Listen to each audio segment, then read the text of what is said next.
নিরপেক্ষ নির্বাচনে ফের সমর্থন যুক্তরাষ্ট্রের, ভোট নিয়ে ষড়যন্ত্রের বিরুদ্ধে কঠোর হুঁশিয়ারি প্রধান উপদেষ্টার। শেষ দিনে উৎসব মুখর পরিবেশে প্রার্থীদের মনোনয়নপত্র জমা, আচরণবিধি লঙ্ঘন হলে কঠোর ব্যবস্থা জানালেন রিটার্নিং কর্মকর্তা। দেশ গড়তে কাজ করার আহ্বান তারেক রহমানের, বিদ্যমান আইন শৃঙ্খলায় সুষ্ঠু নির্বাচনে জামায়াতের সংশয়, এনসিপিতে যোগ দিলেন আসিফ মাহমুদ। এবং সারা দেশে জেঁকে বসেছে হাড় কাঁপানো শীত, বিপর্যস্ত জনজীবন, সর্বনিম্ন তাপমাত্রা কিশোরগঞ্জের নিকৃতে।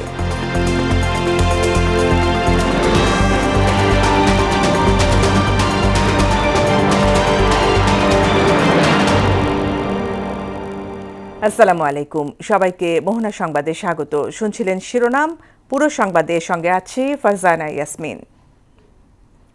নির্বাচনের জন্য সরকার সম্পূর্ণ প্রস্তুত বলে জানিয়েছেন প্রধান উপদেষ্টা অধ্যাপক ডক্টর মোহাম্মদ ইউনূস। নির্বাচন সামনে রেখে শান্তি বিঘ্নিত করার যে কোনো প্রচেষ্টা কঠোরভাবে মোকাবেলা করা হবে বলেও হুঁশিয়ারি দেন তিনি। সোমবার রাষ্ট্রীয় অতিথি ভবন যমুনায় মার্কিন যুক্তরাষ্ট্রের চার্লস অ্যাফেয়ার্স ট্রেসি অ্যান্ড জ্যাকবসনের সঙ্গে বিদায়ী সাক্ষাৎকালে এসব কথা বলেন তিনি। এ সময় ফেব্রুয়ারি নির্বাচন আয়োজনের বিষয়ে যুক্তরাষ্ট্র সরকারের সমর্থন পুনর্ব্যক্ত করেন মার্কিন চার্লস অ্যাফেয়ার্স। সবাই মিলে দেশ গড়ার আহ্বান জানিয়েছেন বিএনপির ভারপ্রাপ্ত চেয়ারম্যান তারেক রহমান। সোমবার বিকেলে নয়াপল্টনে বিএনপির কেন্দ্রীয় কার্যালয়ে নেতাকর্মীদের উদ্দেশ্যে তিনি কথা বলেন। সামর্থ্য অনুযায়ী দেশের জন্য সবাইকে কাজ করার তাগিদও দেন তিনি। তানজিদ ভুঁইয়ার প্রতিবেদন। 17 বছর পর দেশে ফিরে প্রথমবারের মতো নয়াপল্টনে বিএনপির কেন্দ্রীয় কার্যালয়ে আসেন দলের ভারপ্রাপ্ত চেয়ারম্যান তারেক রহমান। গুলশানের বাসভবন থেকে নয়াপল্টনের কেন্দ্রীয় কার্যালয়ে আসেন তিনি। তার আগে বর্ণিল সাজে সজ্জিত হয় দলীয় কার্যালয়। হাজারো নেতাকর্মী সকাল থেকে নয়াপল্টনে জড়ো হন। তাদের মধ্যে দেখা গেছে উৎসাহ উদ্দীপনা। এ সময় কেন্দ্রীয় কার্যালয়ে প্রবেশাধিকার সংরক্ষিত করা হয়। পুলিশ, র্যাব, সিএসএফ সহ আইনশৃঙ্খলা বাহিনী ঘিরে রাখে কার্যালয়। এছাড়াও নয়াপল্টনে নজরদারি ছিল নিরাপত্তা বাহিনীর। এর আগে র্যাবের ডগ স্কোয়াড তল্লাশি চালায় কেন্দ্রীয় কার্যালয় ও এর আশপাশের এলাকায়। রাস্তার দুই পাশে হাজারো নেতাকর্মী স্লোগানে স্বাগত জানান তারেক রহমানকে। পরে তাকে ফুলেল শুভেচ্ছায় বরণ করেন বিএনপির কেন্দ্রীয় নেতারা। এ সময় নিজেদের সামর্থ্য অনুযায়ী দেশের জন্য কাজ করার আহ্বান জানান বিএনপির ভারপ্রাপ্ত চেয়ারম্যান তারেক রহমান। যার পক্ষে যতটুকু সম্ভব আমরা সচেষ্ট হই দেশের জন্য। কোথাও যদি রাস্তায় একটি কাগজ পড়ে থাকে, ময়লা হয়ে থাকে, দরকার সেটাকে আমরা সরিয়ে দিব। এভাবে ছোট ছোট করে কাজ করার মাধ্যমে আমরা দেশটাকে গড়ে তুলে আসুন। সবাই মিলে নতুন করে দেশ গড়ার তাগিদও দেন তিনি। আমাদের যার যতটুকু অবস্থান আছে সেখান থেকে আসুন, আমরা আমাদের দেশটাকে নতুন করে গড়ে তোলার চেষ্টা করি। আমার জন্য দোয়া করবেন, দেশের খালেদা জিয়ার সুস্থতার জন্য দোয়া করবেন। 1.5 যুগ পর পূর্ব ঘোষণা ছাড়াই নয়াপল্টনে দলীয় কার্যালয়ে এলেন তারেক রহমান। তানজিদ ভুঁইয়া, মোহনা সংবাদ, ঢাকা। ত্রয়োদশ জাতীয় নির্বাচনে বিএনপি জয়ী হলে উন্নয়নই মূল লক্ষ্য হবে বলে জানিয়েছেন দলটির মহাসচিব মির্জা ফখরুল ইসলাম আলমগীর। মানুষ ধানের শীষের পক্ষে রায় দিবে বলেও আশা জানান তিনি। যদিও আইন শৃঙ্খলার বর্তমান পরিস্থিতি বিদ্যমান থাকলে সুষ্ঠু নির্বাচন নিয়ে শঙ্কা প্রকাশ করেছেন জামায়াতের সেক্রেটারি জেনারেল মিয়া গোলাম পরোয়ার। নিজ নিজ আসন থেকে মনোনয়নপত্র জমাদান শেষে এসব কথা বলেন তারা। প্রতিনিধিদের তথ্যে বিস্তারিত জানাচ্ছেন তাহসিন তারিন। ত্রয়োদশ জাতীয় নির্বাচন ঘিরে মনোনয়নপত্র জমার শেষ দিনে সারা দেশ ছিল উৎসবমুখর। ফেনী 1 আসনে বিএনপির চেয়ারপারসন বেগম খালেদা জিয়ার পক্ষে মনোনয়ন জমা দেন ঢাকা দক্ষিণ বিএনপির আহ্বায়ক রফিকুল আলম মজনু।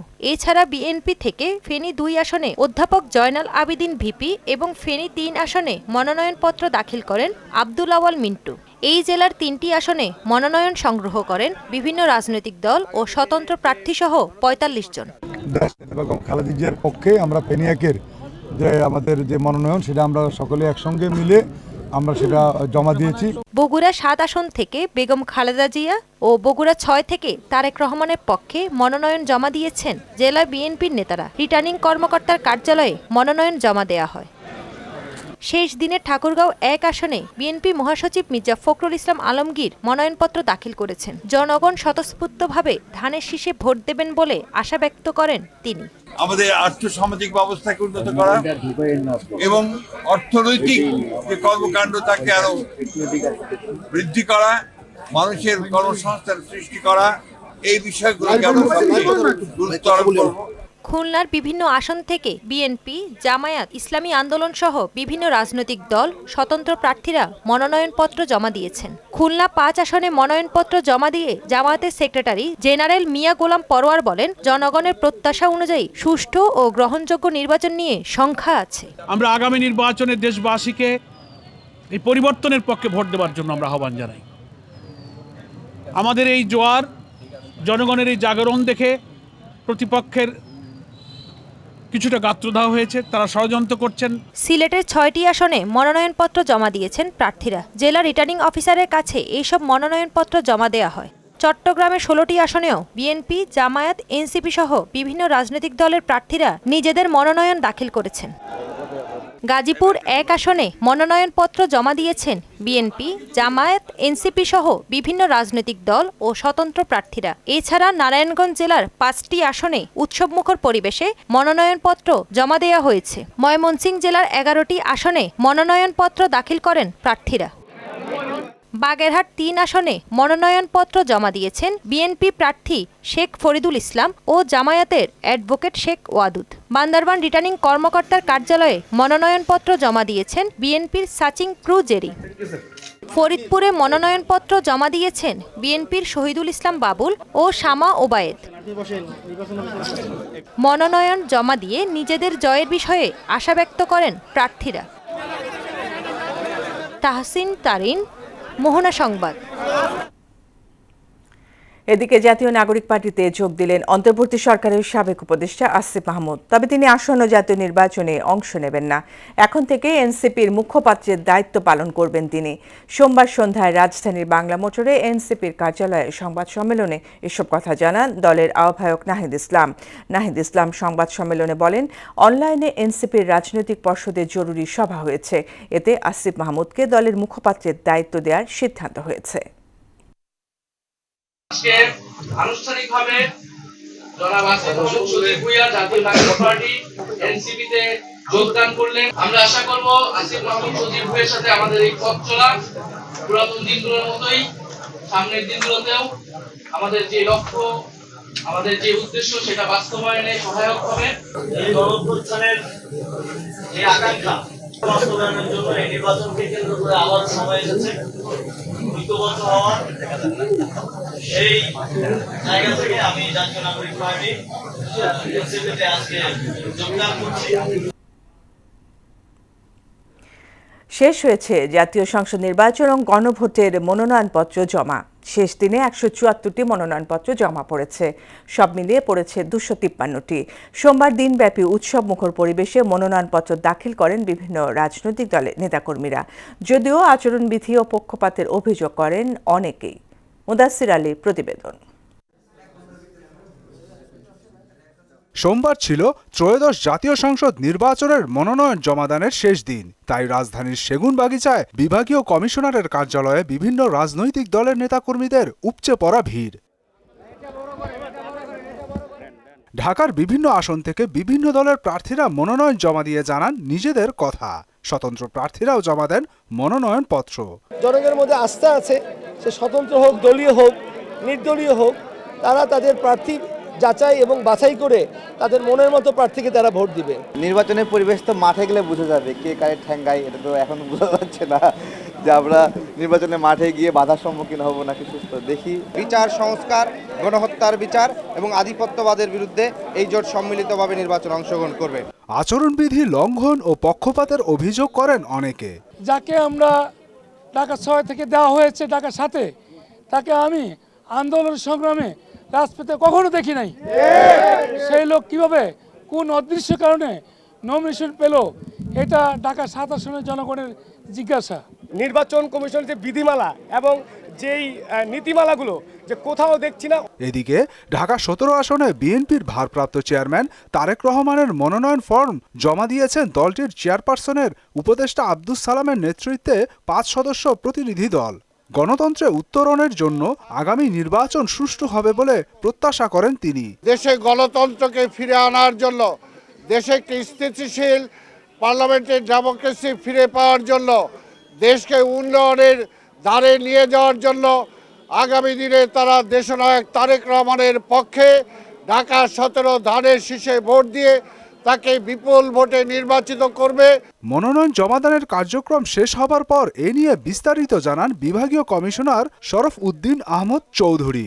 ১৩টি আসনে মোট এখন পর্যন্ত আমরা ১৭৪টি মনোনয়ন আমাদের এখানে জমা হয়েছে আমাদের এআর অফিসে। টোটাল মনোনয়নপত্র গ্রহণ করেছে ২৫৩টি। তফসিল অনুযায়ী ৩০ ডিসেম্বর থেকে ৪ জানুয়ারি পর্যন্ত চলবে মনোনয়নপত্র যাচাই বাছাই। ২১ জানুয়ারি প্রতীক বরাদ্দের পরই প্রার্থীরা প্রচারণা চালাতে পারবেন। প্রচারণা চলবে ১০ ফেব্রুয়ারি পর্যন্ত। মুদাসসিরা আলী, মোহনা সংবাদ, ঢাকা। জামায়াতের ১০ দলীয় জোটের সঙ্গে আরও এক দল যোগ হতে যাচ্ছে বলে জানিয়েছেন দলটির সহকারী সেক্রেটারি জেনারেল আব্দুল হালিম। সোমবার আগারগাঁওয়ে রিটার্নিং কর্মকর্তার কাছে দলটির আমির ডক্টর শফিকুর রহমানের পক্ষে মনোনয়নপত্র জমা দিয়ে তিনি একথা জানান। রিটার্নিং কর্মকর্তা ইউনুস আলী জানান, প্রার্থীরা ৩৩টি মনোনয়নপত্র সংগ্রহ করলেও জমা পড়েছে ৯টি। আরও জানাচ্ছেন MR আসাদ। ঢাকা ১৩ ও ১৫ আসনের রিটার্নিং কর্মকর্তার কার্যালয় আগারগাঁয়ের নির্বাচনী প্রশিক্ষণ ইনস্টিটিউটে মনোনয়নপত্র জমা দেওয়ার শেষ দিনে আসেন ৯ প্রার্থী। ধানের শীষের প্রার্থী ঢাকা ১৩ আসনের ববি হাজ্জাজ, ঢাকা ১৫ আসনের প্রার্থী শফিকুল ইসলাম মিল্টন আসেন বেলা ১২টার কিছু পর। অবাধ ও সুষ্ঠু নির্বাচনের প্রত্যাশা জানান তারা। আমি বাংলাদেশ জাতীয়তাবাদী দলের ধানের শীষের প্রতীক নিয়ে নির্বাচন করব। আমি মোটেও চাপ উপলব্ধি করছি না। আমি আমার নির্বাচনের কাজ যথাসাধ্যভাবে জনগণকে সম্পৃক্ত করে করার চেষ্টা করছি। উনি একটা রাজনৈতিক দলের প্রধান, উনি আমার বয়সে অনেক বড় মুরব্বী, উনি ওনার কাজ করবেন। আমি আমার দলের পক্ষ থেকে এবং নেতাকর্মীদেরকে নিয়ে সাধারণ মানুষের সম্পৃক্তার মধ্য দিয়ে জনগণের দুয়ারে দুয়ারে যাব। দুপুরে জামায়াতের আমিরের পক্ষে মনোনয়ন জমা দেন ৩ সদস্যের প্রতিনিধি দল। দলটি জানায় তাদের ১০ দলের জোটে যুক্ত হতে যাচ্ছে আরও একটি দল। ঐক্যবদ্ধ বাংলাদেশ গড়ার জন্যে ডাক্তার শফিকুর রহমানের স্বপ্ন, আমরা সে লক্ষ্যে কাজ করে যাব। আপনার সহযোগিতা করবেন।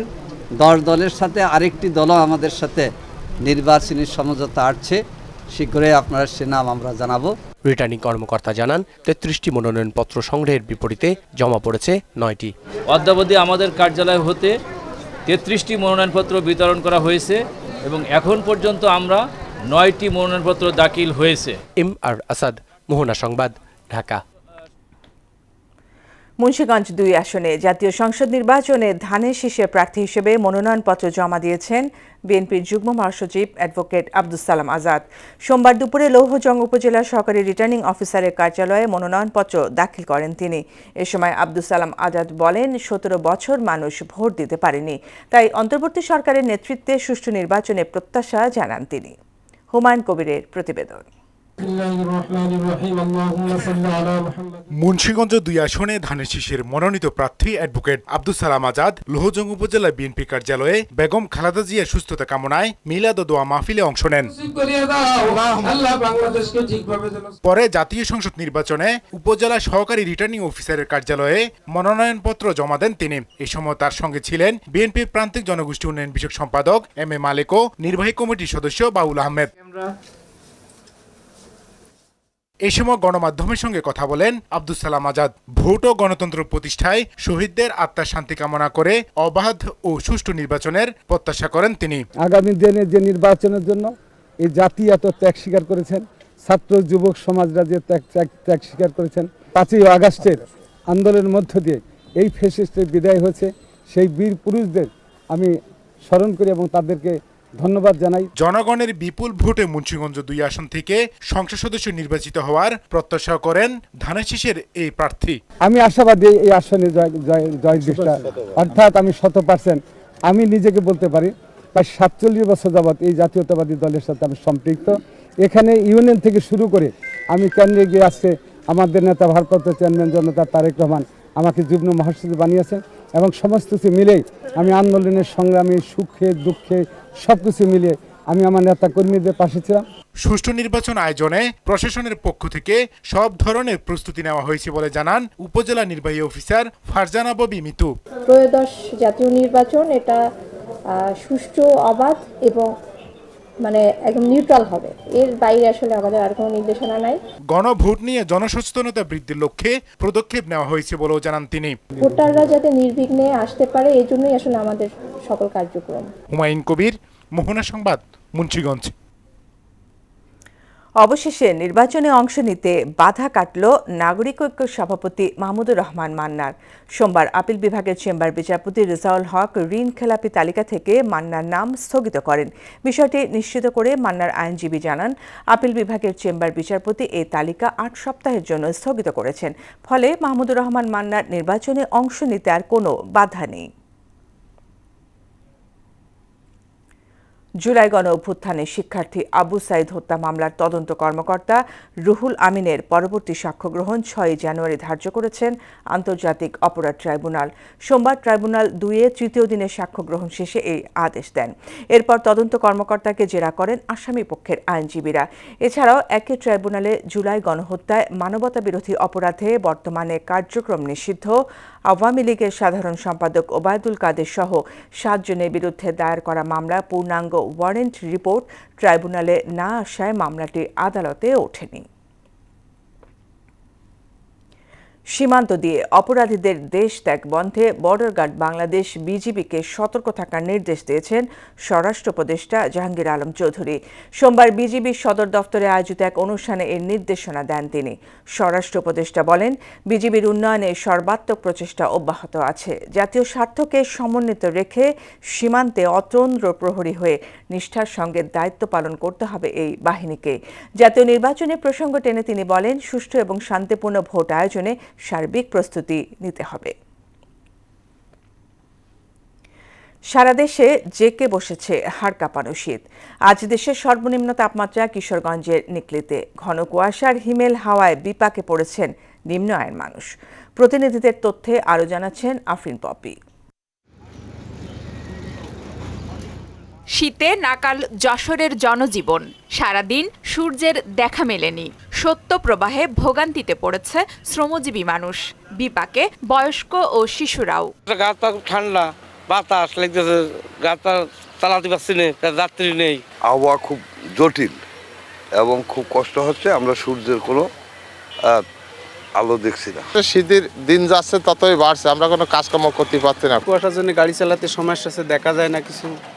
আপনার অনেক ঠান্ডা পড়ছে। পঞ্চগড়ে ঘন কুয়াশার দাপট আর উত্তরের হিমেল বাতাসে বেড়েছে শীতের তীব্রতা।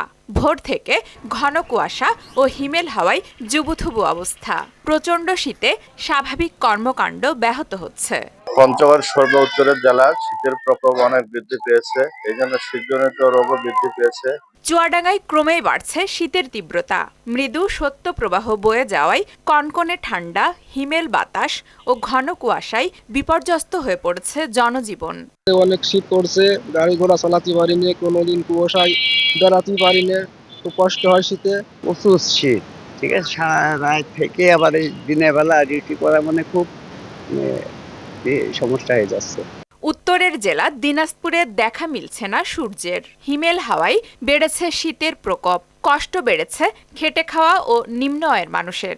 সকালবেলা প্রাইভেট পড়তে যেতে হয়, এখানে হাটে যেতে হয়, এখানে যে কুয়াশা ঠান্ডা, এজন্য আমাদের খুব শরীর সমস্যা হচ্ছে। ঘন কুয়াশা পড়তেছে, আবহাওয়া একটুখানি ভালো দেখা যাচ্ছে, আবার একটু পরিবর্তনে রৌদ্রের মেঘলা করতেছে। শীত কমছে না লালমনিরহাটেও। দিন যতই যাচ্ছে বাড়ছে শীতের তীব্রতা, সেই সঙ্গে কমে আসছে তাপমাত্রার পারদ। আফরিন পপি, মোহনা সংবাদ। দিন বদলেছে, কিন্তু বদলায়নি সমাজের নারীদের জীবন। সারা দেশের মধ্যে কৃষি নির্ভর জেলা জয়পুরহাটেও নারীদের জীবনে আসেনি উন্নয়নের ছোঁয়া। তবে পরিবর্তিত প্রেক্ষাপটে এবার ভোট নিয়ে ভাবছেন তারা। নারী সমাজের কথা ভাববেন, নারী উন্নয়নে কাজ করবেন, এমন প্রার্থীকে এবার সংসদে দেখতে চান তারা। জয়পুরহাট থেকে মিলন রায়হানের তথ্যচিত্রে তাহসিন তারিনের আরেকটি রিপোর্ট। কৃষি নির্ভর জেলা জয়পুরহাটে নেই কোনো শিল্প স্থাপনা, কলকারখানা। এখানে নারী পুরুষের জীবিকা টিকে আছে কৃষির মাধ্যমেই। উন্নয়নের এই সীমাবদ্ধতায় সবচেয়ে বেশি দুর্ভোগে এখানকার নারীরা। জেলার গৃহিণী, শ্রমজীবী, তরুণী উদ্যোক্তা কিংবা প্রথমবারের ভোটার, সবার কথাই যেন একই আক্ষেপের সুর। তাদের কথা ভাবার কেউ নেই, যার ফলে সমাজের চালচিত্র কিছুটা পাল্টালেও তাদের বাস্তবতা বদলায়নি। মাঠে কাজ করতে হয়, সংসারে কাজ করতে হয়, বাচ্চা সামলাতে হয়, আবার স্বামীদের হাতে পিটনও খেতে হয়। কাজ করি ছেলে মিলে, সবাই মিলে। ছেলেদের দেয় 500, আমার 200 দেয়। এই যে মানে আমার কেউ আমার দাম দেয় না। তবে কিছুটা হলেও ভাবনার বদল হচ্ছে জেলার নারীদের। তারা এখন নিজেদের অধিকার সচেতন। আসন্ন নির্বাচনে নারী বান্ধব জনপ্রতিনিধি নির্বাচনের কথা ভাবছেন তারা। পরিবারের রাষ্ট্রে যেখানে আমরা উন্নতি করতে যাই না কেন, অবশ্যই কিন্তু আমাদের নারী পুরুষ দুজনেরই অবদান থাকে, অথচ আমাদের মহিলাদের বেলায় সেটা ব্যতিক্রম হয়ে যায়। পুরুষ শাসিত সমাজে আমাদের কোনো মূল্যায়নও নাই। আমরা পুরুষদের কোনো প্রতিযোগিতা করতে যাবো, সেখানে আমাদের বাধা। জয়পুরহাটে ভারী শিল্প কলকারখানা একটি ইকোনমিক জোন হিসেবে গড়ে তোলা এবং ক্ষুদ্র কুটির শিল্প গড়ে তুলে নারীদেরকে কর্মসংস্থানের সুযোগ করে দেওয়া। নারীদের কথা ভাববেন, নারী উন্নয়ন নিয়ে কাজ করবেন, এমন প্রার্থীকেই এবারের নির্বাচনে ভোট দিবেন তারা। আমি এমন এক প্রার্থীকে ভোট দেব যে প্রার্থী আমাদের বিশেষ করে নারীদের নিয়ে ভাববে, যেমন সমাজে নারীদের অধিকার, নারী ও পুরুষ সমান। আমরা এমন সরকার চাচ্ছি যারা মূলত নারীর অগ্রগতির দিকে চোখ বেশি দেবে। জেলায় এবার মোট ভোটার সংখ্যা 8,08,823 জন, যার অর্ধেকই নারী। তাহসিন তারিন, মোহনা সংবাদ।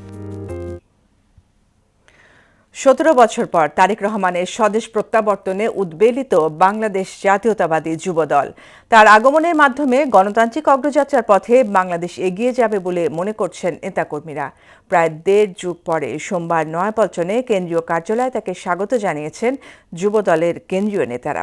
এ সময় সংগঠনের সাবেক সহসভাপতি মাহবুবুল হাসান ভূঁইয়া পিঙ্কু বলেন, নির্বাচনে বিএনপির জয় সুনিশ্চিত করতে অতন্ত্র প্রহরীর ভূমিকা পালন করবে যুবদল। আগামী জাতীয় সংসদ নির্বাচনে বাংলাদেশের আপামর মানুষ বাংলাদেশ জাতীয়তাবাদী দল তথা জাতীয়তাবাদী দলের যে প্রতীক ধানের শীষে ভোট দিয়ে, বিপুল পরিমাণে ভোট দিয়ে সমস্ত ষড়যন্ত্র নস্যাৎ করে বাংলাদেশের রাষ্ট্রীয় ক্ষমতায় দেশনেত্রী বেগম খালেদা জিয়ার যে এবং জিয়াউর রহমানের আদর্শের দল দেশনেত্রী বেগম খালেদা জিয়ার স্বপ্নের দল তারেক রহমানের নেতৃত্বে দেশের সরকার গঠন করবে। আমরা সেই বিশ্বাস, সেই আশা নিয়ে আজকে তারেক রহমানকে নতুন করে স্বাগতম জানাই। বেসরকারি সোনারগাঁও বিশ্ববিদ্যালয়ের দ্বিতীয় সমাবর্তন অনুষ্ঠিত হয়েছে। রাজধানীর আন্তর্জাতিক কনভেনশন সিটি বসুন্ধরার আইসিসিবিতে এই অনুষ্ঠানের আয়োজন করা হয়। এতে স্প্রিং 2021 থেকে সামার 2025 ব্যাচের স্নাতক ও স্নাতকোত্তর ডিগ্রি অর্জনকারীরা অংশ নেন। সমাবর্তন অনুষ্ঠানে সভাপতিত্ব করেন উপদেষ্টা শারমিন এস মুর্শিদ। সমাবর্তন বক্তব্য রাখেন উপদেষ্টা সৈয়দা রিজওয়ানা হাসান। অনুষ্ঠানে আরও উপস্থিত ছিলেন সোনারগাঁও বিশ্ববিদ্যালয়টির ট্রাস্টি বোর্ডের চেয়ারম্যান ও প্রতিষ্ঠাতা ইঞ্জিনিয়ার আব্দুল আজিজ। শেষ করব মোহনা সংবাদ, যাবার আগে শিরোনামগুলো আরও একবার।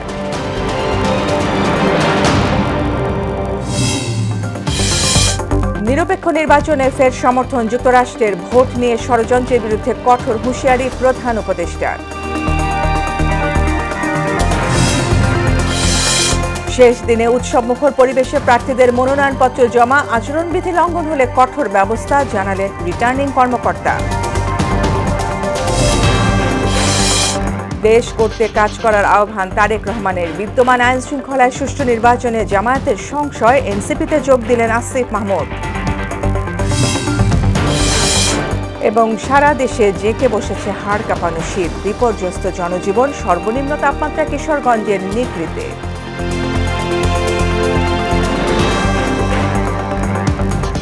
এই ছিল মোহনা সংবাদে। মোহনার সবশেষ খবর জানতে ভিজিট করুন www.mohana.tv। সংবাদ দেখতে পারেন ফেসবুক, ইউটিউবেও। এতক্ষণ সঙ্গে থাকার জন্য ধন্যবাদ সবাই।